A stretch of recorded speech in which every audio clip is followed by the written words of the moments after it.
आज जो चैप्टर लेकर हम आपके समक्ष उपस्थित हुए हैं उसका नाम है drinking and its neural mechanism. यह physiological psychology and health behaviour MA second semester इकाई 3 का चैप्टर है।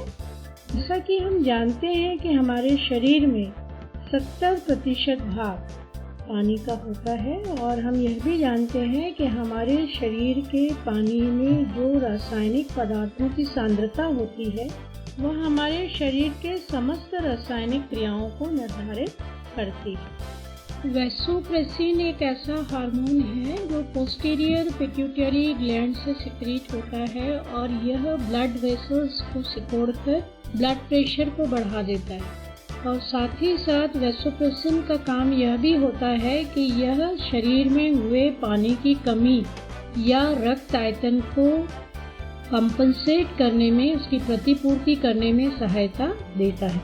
वैसोप्रेसिन हार्मोन को हम एंटी डायूरेटिक हार्मोन भी कहते हैं क्योंकि यह किडनी को निर्देशित करता है कि वह पुनः पानी सोखे ताकि शरीर में पानी का बैलेंस ठीक हो जाए। जो 2 तरह के थर्स्ट हमें पता है उनमें से एक है ऑस्मोटिक थर्स्ट, यानी एक ऐसा थर्स्ट जो अत्यधिक नमक, नमकीन या सॉल्टी भोजन को खाने से उत्पन्न होता है। दूसरा थर्स्ट का प्रकार है हाइपोवोलेमिक थर्स्ट। यह ऐसा थर्स्ट है जिसके के द्वारा शरीर में द्रव्य की, पानी की कमी हो जाए और ऐसा अत्यधिक पसीना आने या ब्लीडिंग से हो सकता है। इन दोनों ही प्रकार के थर्स्ट से हमारे में अलग अलग प्रकार का बिहेवियर देखा जा सकता है।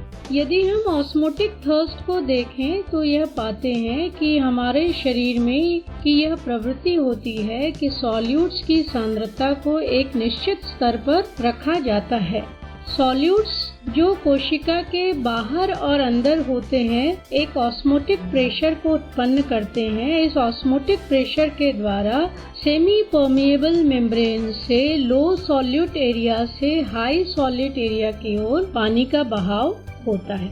ऐसा तब होता है जब सॉल्यूट्स कोशिका के एक ओर ज्यादा सांद्रता में हो और दूसरी ओर कम सांद्रता में हो।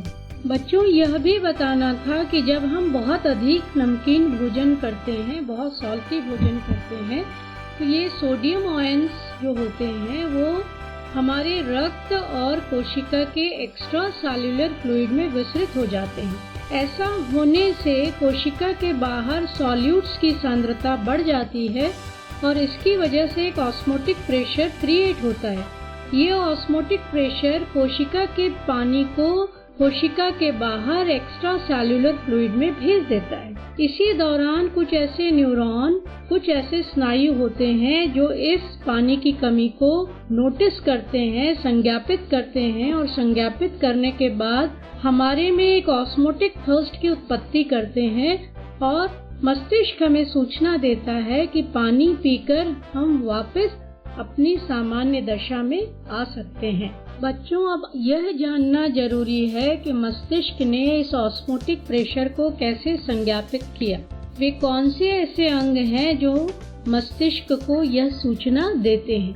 ऐसे रिसेप्टर्स जो थर्ड वेंट्रिकल में होते हैं वो इस प्रकार की सूचनाओं को संज्ञापित करने में मस्तिष्क की सहायता करते हैं। इस रिसेप्टर का नाम है ऑर्गेनम वैस्कुलोजम लैमिनी टर्मिनालिस और इसके अलावा एक सब कॉर्निकल अंग होता है जो कि ऑस्मोटिक प्रेशर और शरीर में नमक की मात्रा को संज्ञापित करता है। ऐसे सभी ग्राह्य अंग या रिसेप्टर्स जो कि पेरिफेरी में होते हैं, जो कि स्टमक में, आमाशय में भी होते हैं, वे भी सोडियम के अत्यधिक मात्रा को संज्ञापित करने में मस्तिष्क की सहायता करते हैं। इससे आगे जो महत्वपूर्ण बात ये है वो ये है कि वे सारे रिसेप्टर्स, ग्राह्य अंग जो सब कॉर्निकल अंग स्टमक, आमाशय या और कहीं होते हैं, ये सभी सूचनाओं को हाइपोथैलेमस के संबंधित क्षेत्रों में भेजते हैं जिनका नाम है सुप्रा ऑप्टिक न्यूक्लियस और पैरा वेंट्रिकुलर न्यूक्लियस। ये दोनों ही पोस्टीरियर पिट्यूटरी के हार्मोन रिलीजेस को कंट्रोल करते हैं जिसका नाम है वैसोप्रेसिन। और बाकी के रिसेप्टर्स जो सूचनाओं को मस्तिष्क तक रिले करते हैं वो लैटरल प्रीऑप्टिक एरिया में होते हैं, जो हमारी प्यास की मात्रा को निर्धारित करते हैं। इससे आगे अगली महत्वपूर्ण बात यह है कि हाइपोवोलेमिक थर्स्ट क्या है। ये एक ऐसी प्यास है जिसके कारण शरीर के द्रव्य का आयतन कम हो जाता है, वॉल्यूम लो हो जाता है, और यह 2 प्रकार के हार्मोन्स के रिलीज होने से होता है, और ये हार्मोन्स हैं वैसोप्रेसिन और एंजियोटेंसिन 2। ये दोनों ही ब्लड वेसल्स यानी रक्त वाहिनियों को सिकोड़ के ब्लड प्रेशर में एक ड्रॉप या एक कमी ला देते हैं। एंजियोटेंसिन 2 थर्ड वेंट्रिकल से जुड़े हुए क्षेत्रों के न्यूरॉन्स को उत्तेजित करता है, और थर्ड वेंट्रिकल से जुड़े हुए जो स्नायु या न्यूरॉन्स हैं वो अपने एक्सॉन्स को हाइपोथैलेमस की ओर भेजते हैं, जहां एंजियोटेंसिन 2 एक न्यूरोट्रांसमीटर की तरह रिलीज होता है। इस संपूर्ण प्रक्रिया को हम कुछ इस प्रकार से समझ सकते हैं कि जब रक्त आयतन में कमी आई तो किडनी ने रेनिन नामक एक पदार्थ ब्लड में या रक्त में रिलीज किया, और इसके रिलीज होने से रक्त के प्रोटीन्स ने एंजियोटेंसिन 2 का निर्माण किया। एंजियोटेंसिन 2 का कार्य ये है कि उसने रक्त वाहिनियों को कॉन्स्ट्रिक्ट किया या सिकोड़ा, और ऐसा करने से सब फॉर्मिकल ऑर्गन की कोशिकाएं उत्तेजित हुईं और पानी पीने की प्रक्रिया की शुरुआत हुई।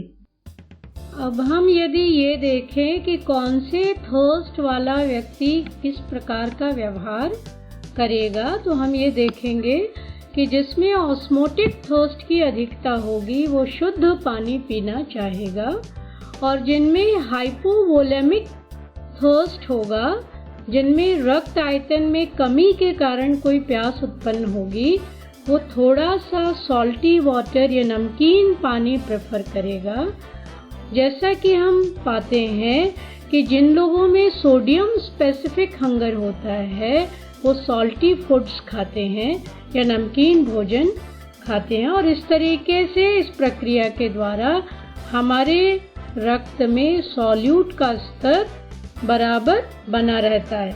इसके साथ ही यह चैप्टर समाप्त होता है, और अब हम अगले चैप्टर में हंगर के बारे में चर्चा करेंगे।